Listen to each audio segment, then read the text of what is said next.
think it's a little bit different for Todd because he, was in bands before and that. Some I remember still playing a hardcore band, but I feel like growing up in Arizona, where we're at, the smaller. There's not really a whole lot of a division between like hardcore. Like when you don't have a lot, you can't separate it. Everybody goes to both metal shows and hardcore shows, and I think that hardcore.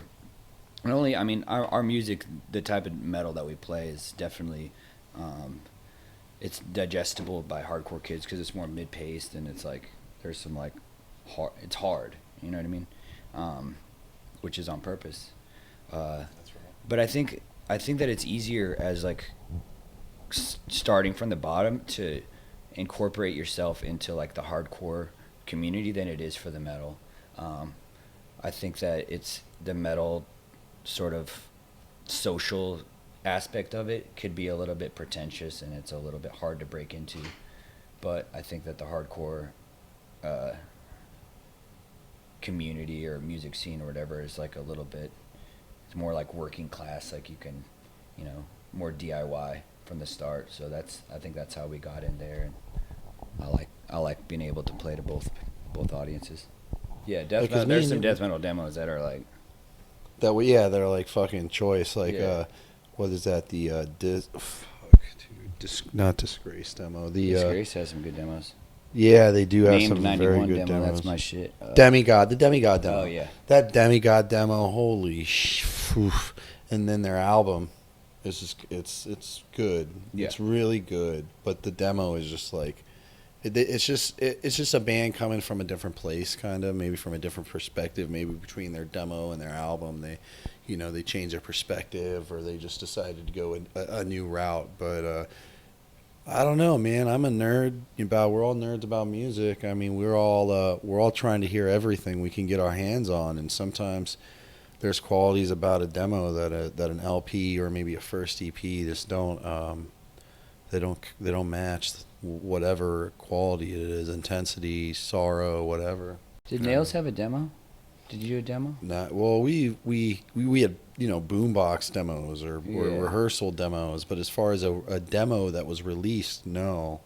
The first thing we came out with musically, other than playing live, was that Obscene Humanity 12-inch. It's white, has a white sticker, and we let that go out of press. It really doesn't represent the band. It was our first record, and we were, just like most bands, you're finding your sound. You're figuring out what you do well, what you don't do well, what you want to hear more of, what you want to hear less of, and it's just I feel like for any person who goes to the store, or goes online and wants to check out a Nails record, that's something I'd rather just put off to the side.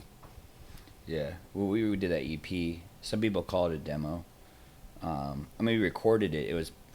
It pretty much was a demo, but kind of to approve what to affirm what you said, we were like, oh, well, we just recorded these 4 songs. They turned out really good.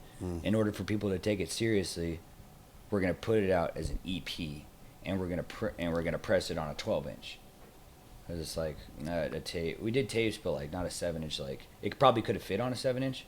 But it's like it's going to be taken more seriously if it's an EP, I love 12-inch EPs. But you're right. That first recording you guys did, that was good enough to be an EP. So you might as well put it out as an EP. It kind of makes the release look a little bit more important than just like a demo. If it look important, it's like a big thing that you're holding in your hands. I love 12-inch records. It's like I have my 12-inch records in my room and my my IKEA shelf or whatever, and then my 7-inches are just kind of off to the side in boxes. Me and Chase are always talking about artworks of records we like and stuff like that. So we want to have cool artwork for our own shit. Death metal, big 4. Top 4? Yeah, you go. Shit. Morbid Angel. Grave. Dismember. And Obituary.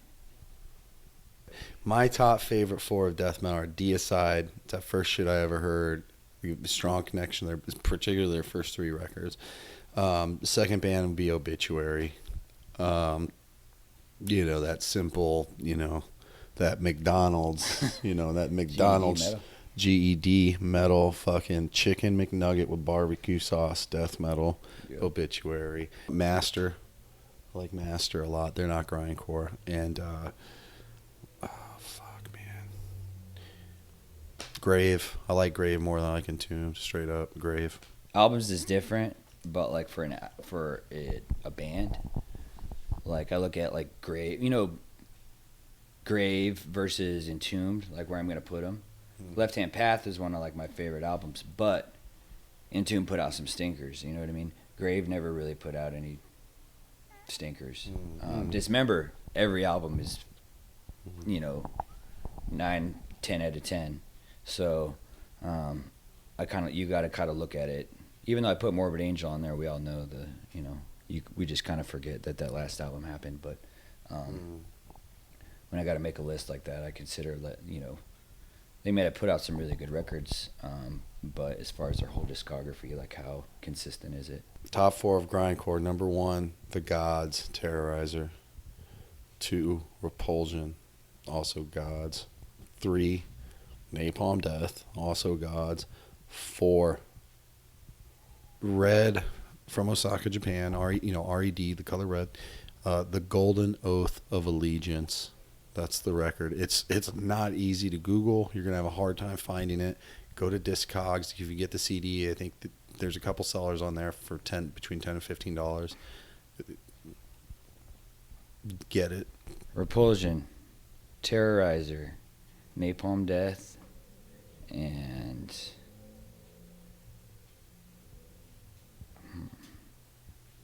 I'll say Nazem, even though it's like more contemporary, but those would be top 4. We're music nerds, and like even on this tour, be like, hey, what's your top 3 Morbid Angel records? Just like quizzing each other. It's like fun to make lists.